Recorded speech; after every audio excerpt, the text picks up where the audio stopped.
GT7 1.49 drops later this month, but I probably won't have the chance to do a full compiled list at the time. I'll just feature the new swaps in that update. So for now, we're compiling every previous update into one. So this is accurate up to GT7 1.48 of every single swap that you can do in the game. So without any further ado, let's jump into it. First things first, we have the Civic SIR2. The new Civic. As I said in my overarching review, I don't recall many, if any other cars having an immediate engine swap after being added to the game. But you can actually drop the 1998 spec, so slightly newer, DC2 Integra engine into it, which is a pretty nice swap. You can get some pretty good horsepower out of the standard engine anyway, thanks to the fact that you can turbo it, but it's another one to consider. Then, sticking with Civics, you can also put a K24 Civic engine into the 1997 shape, so the pre-facelift EK Civic Type R, and also that same engine can go into the Civic touring car of the same shape, so that's a pretty cool combination. Unless I'm mistaken, I think that's the Time Attack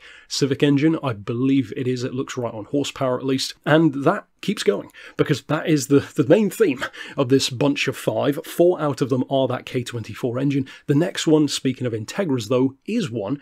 Strangely though, it's the 95 Integra. So make sure you don't try and put it on the 98 by mistake because you'll be wasting your time going through the menus. The 95 shape Integra, as you can see, with again that K24 swap. And here's the weird one. The Nissan Celatie. We've had some pretty astronomical engine swaps for Silvias, and many of them tend to be V8s, and they're tremendously quick. This time around though, we're kicking off first of all with the Veyron. It is the Group 4 car, and it has the LS7 BRZ engine. So definitely some serious horsepower, and on the one hand it's cool to have that kind of power in the Group 4, which is a very underpowered car, comically so. Like I said, it kind of negates the point of it being a Group 4, and also, why not just have something like a Chiron engine? Or if you're going to really get technical about it, why not put a normal Veyron engine back into it? I mean, that would be a weird swap to do, but it would still make more sense than this. The next one, which is slightly different, but also kind of head-scratching, is the Group 4 NSX, which can have another LS7, but it's not the BRZ, it's the Rampage engine. Huge power, again, but also maybe even more bewildering in terms of why. Because on the one hand, the Veyron is known for being ridiculously underpowered for what it is, but the NSX, I don't really hear anyone talking about this thing being good or bad. I'm sure I've just missed that, but the NSX doesn't really seem to be one of the Group 4s that most people are clamouring over, at least from what I saw online. So again, it's cool I guess if you want to do it, but kind of a weird choice. The next one though, in fact the next two, are both much more interesting and make a lot more sense. The first one is the 1958 C1 Corvette. This is the one which, to be honest, I've been waiting for. An LT5 Corvette C7 swap. I didn't really care if it was a C7 specifically, but I just needed a bigger, more powerful engine to be able to recreate something like the Art Morrison Corvette from Gran Turismo 6. So that will most likely be featuring in a future Special Projects vid. The next one, with the same engine, is another Corvette, of course, one which I've already done a Special Projects on, the SCCA style, in my case, 1968 C2 Corvette Stingray, one which I've already tuned to over 600 horsepower, as you can see here on screen, to mirror those Gran Turismo 6 numbers, but with the C7 engine, you can technically get even more horsepower out of it, so again, not a bad thing, I guess, if you want to make your C2 properly quick, and they finally joined the ranks, I guess, of the C3, because the C3 Corvette has had an engine swap for ages. It was much, much earlier than these two. And then finally, to come full circle back to the weird Veyron swap, possibly just as weird is the Lexus LC500. Again, I talked about it yesterday, but the 2017 Lexus LC500 with perhaps the easiest choice, a total no-brainer for Polyphony to do, but for some reason they didn't put the Lexus LFA V10 into it, they put the same LS7 BRZ engine as the option. Now thankfully you can get it closer to 800, and likewise in the case of the Mitsubishi Evo 3, 4, 5, 6 and 9. So of course we don't have the Evo 8 in the game yet. I don't think the Evo 7 was included in any of the leaks, if I recall correctly, which is unfortunate. Of course I love the Evo 7, but doesn't seem like it's coming anytime soon. And that is of course the Group B Evo engine, which you can actually put into these. I believe is that the Group B racing version, I think, rather than the road car. I can't recall, but I believe it is the racing version. But either way, it does at the very least allow you to get pretty impressive horsepower out of the Evo, certainly gives it a much better top-end speed. At the start of this video, you'll have seen, of course, that you can do up around 240 miles an hour, just in the case of the Evo 9.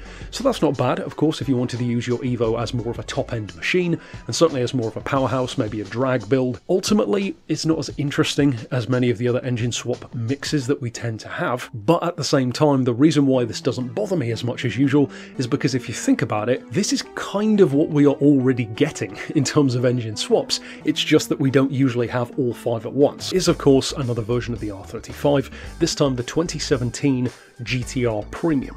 The engine swap is interesting because it's an LS7 from the Subaru BRZ drift car, so a hell of a lot of power, pretty damn big engine as well by GTR standards. I don't know what this is perhaps referencing though, because a lot of these engine swaps are references to certain drift builds or builds in general, especially with the Japanese stuff. So I'd be curious if anyone could tell me what that is probably a reference to. I would imagine or guess some kind of Formula Drift kind of machine probably, but a huge amount of power either way if you do decide to go for it. The next one is probably the highlight for most people. Certainly I'm planning to get a lot of fun out of this one. I have fitted it already, I haven't driven it yet, but I have fully upgraded it to nearly 400 horsepower, the Suzuki Jimny. Of course, with the Jimny itself arriving fairly recently, the K14C Suzuki Swift engine, it doesn't initially seem like that much of an upgrade, especially if, as I did, you go from a fully tuned Jimny engine into the initially standard Swift engine. It's actually about the same in terms of horsepower, and if I recall, I think it adds a little bit of weight as well.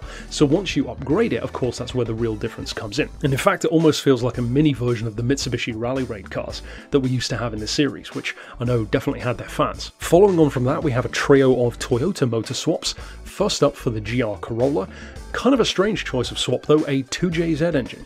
The, of course, iconic Supra engine, plenty of horsepower, that's for sure. You can get it over 800 horses comfortably, which in the already fantastic GR platform, I guess is a fairly obvious choice to fit if you want crazy performance. For me, I don't know if I'll actually bother doing that. Maybe if I end up doing some kind of Pikes Peak build, but beyond that, I kind of just like this Special Projects build that I already did, which you can see the livery for here, more of the modern WRC spec. But sure, if you want crazy horsepower in an already fantastic platform, then go for it. The next one, moving on to a different Toyota engine, is to mirror another recent one, of course the Corolla, this time the Sprinter from 1983 with the 3S GTE MR2 engine. Again, nice power hike, I guess, for those who love using the 86 as a drift car. It's kind of famous for already being a damn good drift car anyway, but sure, I guess if you wanted to go for it. And again, I'm sure that's a reference to a vehicle that I'm not familiar with.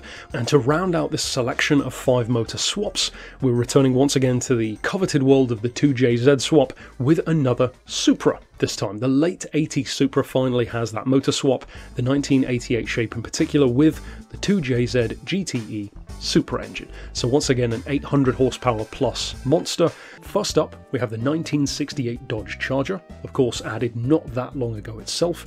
This one could be fitted, surprise surprise, with the Dodge Challenger Demon engine. A hell of a lot of horsepower you can get out of that. The next one is the Ford F-150 Raptor. This is a fascinating one because it kind of messes up my Special Projects. Before, of course, I had the roughly 800 horsepower version of this versus an engine swapped 800 horsepower Toyota.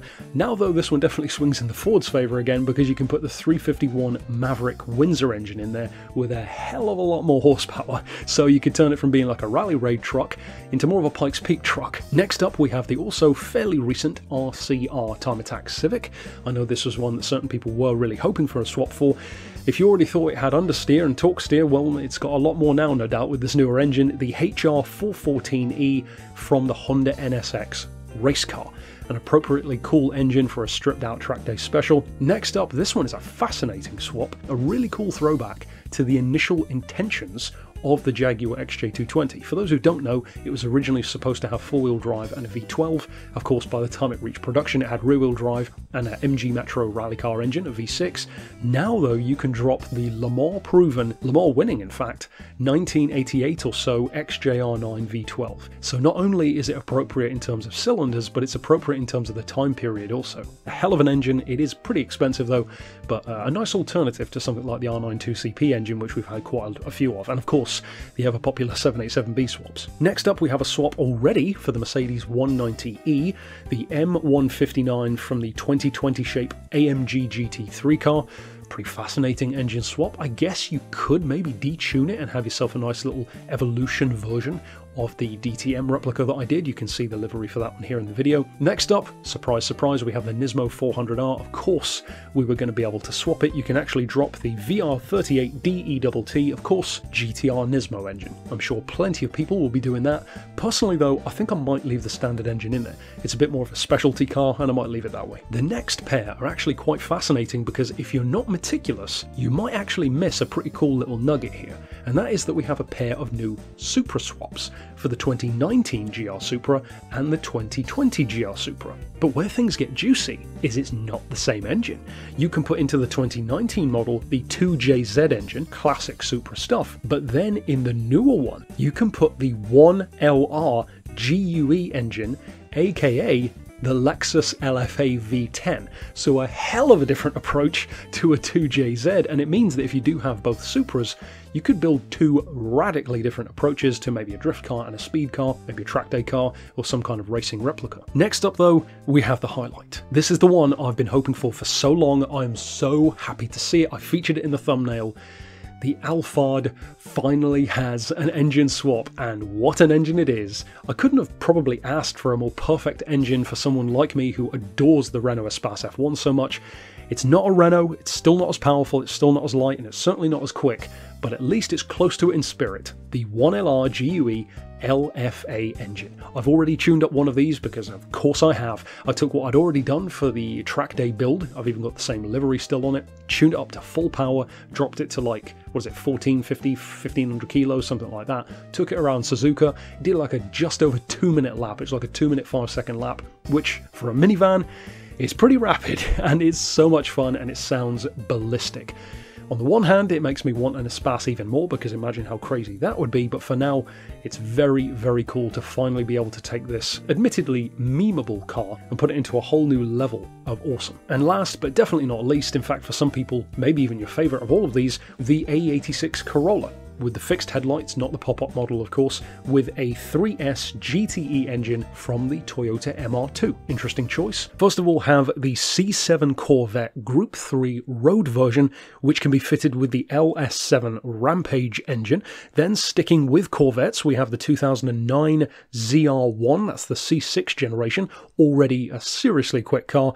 Now of all things, you can actually put the Chiron engine into it, incredible amount of horsepower, and of course all going through the rear wheels. Speaking of that Chiron motor, you can also put that into the next car, the 2013 Dodge Viper GTS. We also have a couple more Chiron engine swaps as well, in the form of the Huracan, the 2015 of course, and the 2014 Lexus RCF, which is a bit of a weird one to me. I don't quite get the connection there, but sure, go for it if you want to, I guess. And probably not too surprisingly, given the other ones that you can already do it to, the GTR Nismo as well. That's the 2017 shape, of course. Then moving on to the next Group 3 road version, we have the Mustang in its road-going form, which can be swapped with the very powerful Windsor 351 Maverick motor, which is a hell of a combination of that car with that engine. We then have a pretty cool engine swap in the form of the Mazda Atenza road version of the Group 3 race car, which can be fitted with the 787B engine. That's a pretty spicy swap as well. Then we also have the Evo, and in fact we have a pair of road-going versions of the Group B cars rather than the Group 3s, both for Subaru and Mitsubishi. First of all, with the Evo, you can put the GTR Nismo engine into it, the VR38DETT, and then with the Subaru, a pretty cool choice of engine, sticking to those boxer roots, the CTR38 engine from, as the name suggests, the Roof CTR3, which is, again, a very cool engine to drop into that Subaru. A110, which you can drop in the GTR Nismo into, and spoiler alert, as you can see from the specs on screen, it is a bit of a beast. In fact, it's phenomenally quick. Then we have the Nissan 350Z, which you can swap with the RB26, aka the R34 Skyline GTR engine. Pretty nice swap there. Then we have two different R32 Skylines. First of all, the newer, in fact recently added R32 Nismo GTR, which you can drop the GTR Nismo engine into. Seems a bit confusing, but it's an R32 that you can put the R35 Nismo into. And then in the case of the non-Nismo R32, you can actually get the even more spicy R92CP engine, Nissan's Group C Le Mans car, of course my favourite Group C car of them all, which is the VRH35Z from, as I said, the R92CP. Very, very expensive engine though on that one. Then finally for these 5, we have the 2023 shape Nissan Z, which, wouldn't you know it, can also have a GTR Nismo engine. First of all, we have the 69 Chevy Camaro Z28, which we can now put the LT4 Camaro engine into. That's of course the 650 horsepower supercharged unit from, I believe, the ZL1 1LE Camaro, so pretty cool there. The next one is the 1989 Corvette ZR1. That's the C4 generation, of course, and you can drop, once again, Corvette engine into it, the LT5 from the C7, 754 horses or thereabouts, so I believe that's the ZR1 Corvette, I think it is. Then we have the 69 Ford Boss Mustang, the Boss 429, which you can drop the Voodoo engine into. That's the GT350R Mustang, of course the newer shape one with 525 horses. You can also drop that same engine into the 1965 Shelby Mustang, the GT350, which is potentially quite a cool one if you want to have a lot of fun. And last, and definitely not least, probably the coolest out of the 5, you can now drop the 351 Maverick Windsor motor, which is 1200 horsepower as standard and can be tuned even higher, over 1400 horses in fact, into none other than the 2016 Mustang GT350R, which I already have done, and it is tremendously quick, as you would assume. The 2016 Cayman GT4, and you can, as you can see here, drop the very impressive 1200 horsepower Maverick V8 engine into it, which is pretty cool, and it certainly makes it very, very quick in a straight line, that's for sure. Then we have, of course, a car that I've done a number of builds on. I did the RGT Rally build, I've done the one that you can see here, the Flying Lizard style RSR race car in a special projects pack as well. It is, of course, the 997 shape Porsche 911 GT3, and you can drop the M97 spec 911 engine into it. It's not as expensive as some of the other engines you can buy, some of which you'll see in a second, but it's still fairly hefty at 325 grand. Decent horsepower, certainly very good if you want to do more of a racing style build, for sure. Next up we have the 959 engine. Very strong in terms of the horsepower that it gets from its capacity. You can drop it into this 1992 shape Carrera RS, that's a 964 generation. Of course, you've immediately got a decent power advantage. Sticking with the same engine though, we've then got one which is certainly amping up the craziness a bit more. The older 1973 Carrera RS, the 901, super iconic with the ducktail and the two-tone colours. And then last, and definitely not least, we get to probably the craziest one. Not the craziest in terms of horsepower, that's definitely the Maverick, but dropping a 959 engine into the classic Porsche 356 is bonkers. The car does get a bit heavier, but it's still well under a ton. It weighs barely more than an LMP1 car. The engine is over a litre bigger, from a 1.5 to a 2.8. Horsepower is way up, not quite 4 times, but close enough to 4 times the power. A hell of a lot more torque as well, and of course the tuning potential on this is ridiculous. Now the Audi BYH R8 engine can currently be fitted to both the 2014 shape Audi TTS Coupe and the 1997 Toyota MR2 GTS. The next Audi engine is the R5 20VT Pikes Peak Quattro engine, which can be fitted into the 1983 Mark I Golf GTI, and I might add makes it an absolutely bonkers car to drive. The next one is a BMW motor, the P65 B44-Z4 racing engine, which can be fitted in both the 1973 3-litre CSL and the 2003 BMW M3 Coupe. Next up we have a bunch of Chevys. First of all, the LS9 Corvette engine, which for the moment can only be fitted in the 1978 Pontiac Trans Am. Then we have the Chevy LT1 Corvette motor, which can be fitted into the 2015 shape Mazda ND Roadster, aka the MX-5. Then of course we have the Chevy LT4 engine from the Camaro. This is a particular favourite of mine because you can drop it into the year 2000 TVR Tuscan, which makes for a very rapid car. Then we have the Chevy LT5 C7 Corvette engine. This one can be fitted into at least 6 different vehicles at the time of releasing this video, which is the 69 shape C3 Corvette Stingray, the also 69 shape C3 L46 Stingray, the 350. You can also put it into both the 1994 S14 shape Silvia K's and the 1996 Silvia K's Aero, also S14 shape. You can put it into the 2018 Subaru BRZ STI Sport, with great results as well. That's a very quick car. And of course, being the Subaru, as expected, the Toyota as well, the 2016 shape Toyota 86 GT Limited. Next up we have Dodge with the Hellcat Charger engine. You can currently put this into 3 vehicles. One of them is definitely a standout. First of all, we have the 1970 Dodge Challenger RT. The next one is the 1970 Plymouth Superbird, and my personal favourite of the 3, the 1945 Willys Jeep, which makes it borderline undrivable in most cases, but a hell of a lot of fun. Next up we have a couple of Ferrari engines with surprisingly limited usability. First of all, the F136 F458 Italia engine, which can be fitted into the 2014 Alfa Romeo 4C, kind of a nice little baby Alfa supercar. And then we have the Ferrari F140B Enzo engine, very, very cool engine, which you can put into the F40, no less. Very cool combination there, very Forza-esque. Then we have Ford, first of all with the 5-litre Coyote Mustang motor, which you can put into both the 1971 Pantera and the 1971 Mach 1 Mustang. Then we have a very spicy choice of swap, probably another one of my personal favourites, the Ford V8 GT LM race car test version engine, which you can drop into the 2018 Ford Focus RS, no less. Another bonkers build, very Gymkhana style. Then we have the Ford Voodoo motor, that's the 5.2-litre GT350R Mustang engine, which you can drop into the 32 Ford Roadster. Very cool little hot rod build there. Then we have Honda. Honda, of course, has quite a bit of compatibility. You've got the HR414E NSX racing engine from, of course, the GT500 car. You can drop that into the Amuse S2000.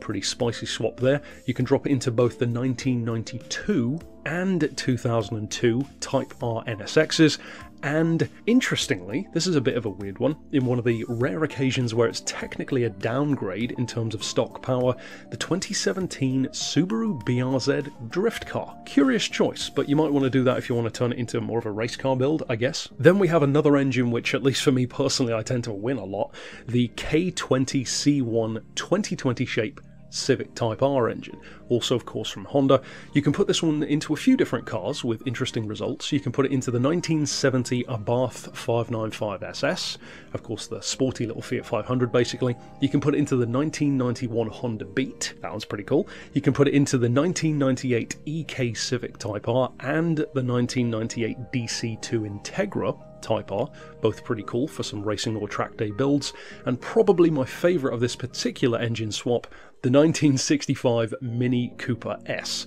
which in a similar way to the Pikes Peak Golf makes it pretty bonkers. Next up we have probably one of the most surprising engine swaps for me, and a very cool one, the only motorcycle engine swap, technically. It's the Honda SE75E from the Project 2 and 4, which, as I recall, I believe is a Honda race bike engine. I don't recall the model that it's from, but it says it in the car's description. You can put that into both the 2015 Honda S660 and, much more spicily, the 1966 Honda S800. Then we have, of course, one of the engines that everybody would have wanted to win, but very few of us probably ever did, the Lamborghini L539 Aventador SV engine, which you can interestingly only put into one car at the moment.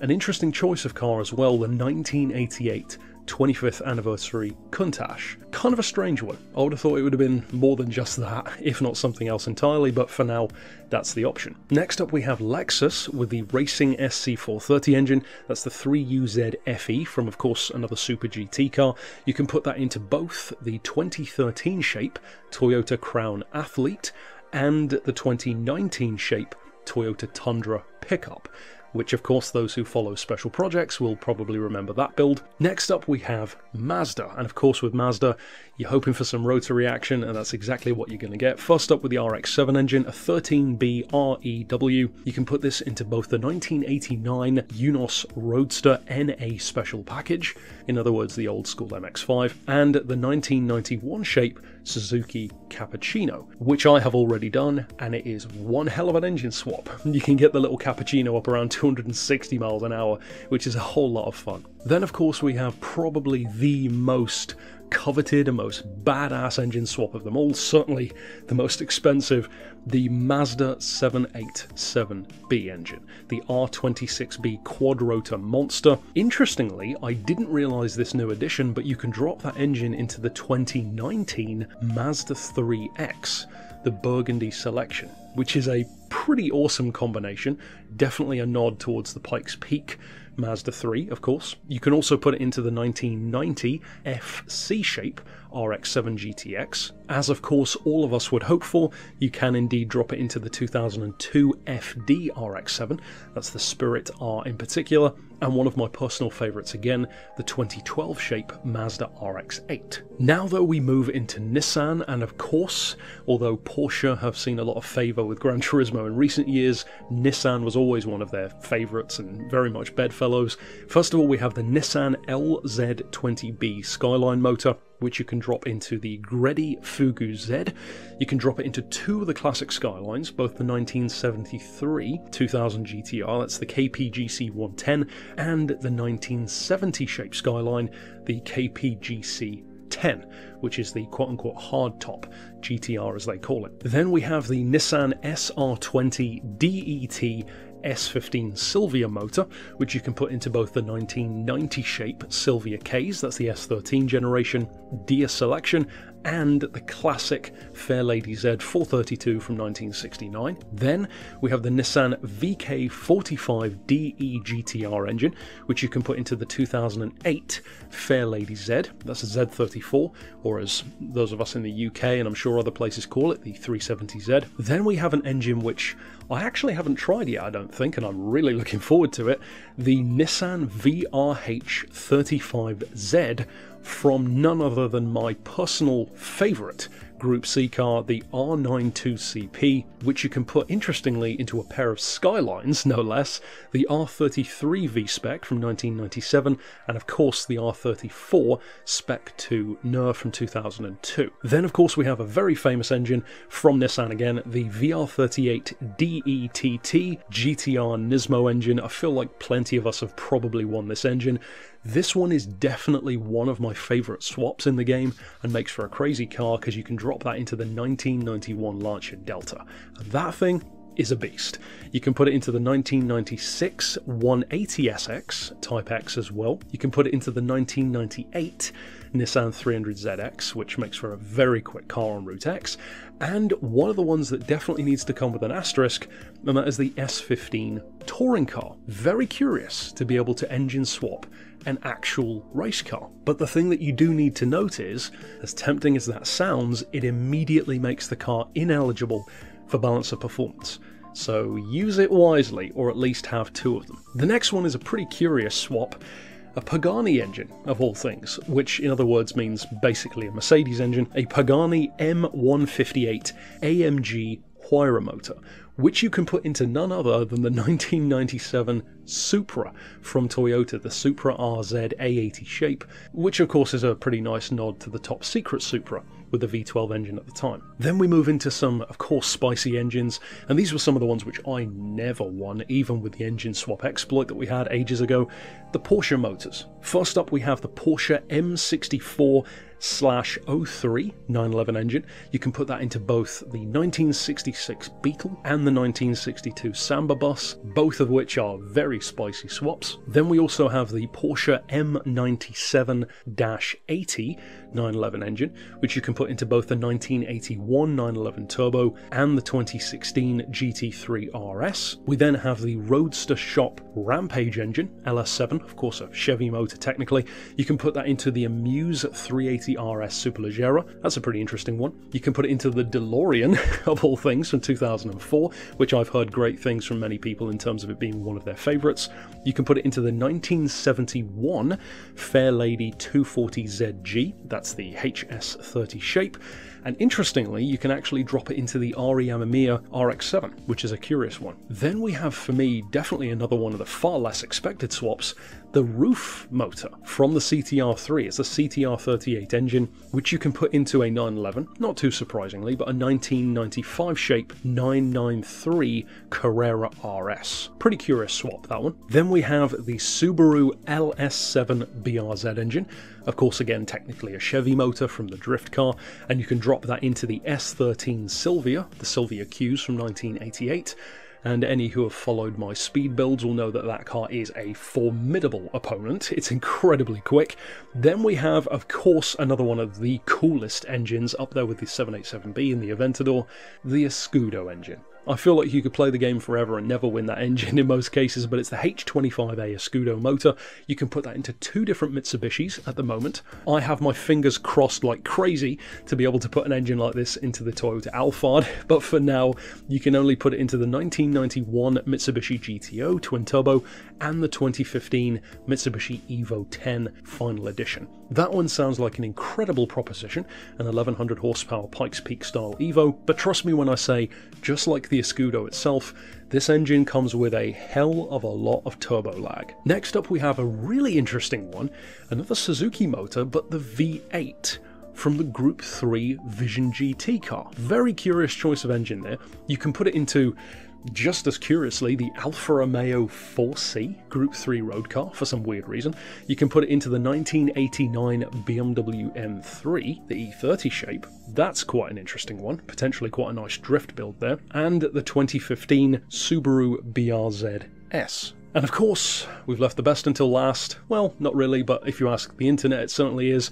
The Toyota 2JZ GTE Supra engine. No way near as powerful in the game as it would be in real life with the right tuning, but you can put it into a couple of different cars, one of which is another one of my personal favourite builds, the 2002 S15 Silvia Spec R.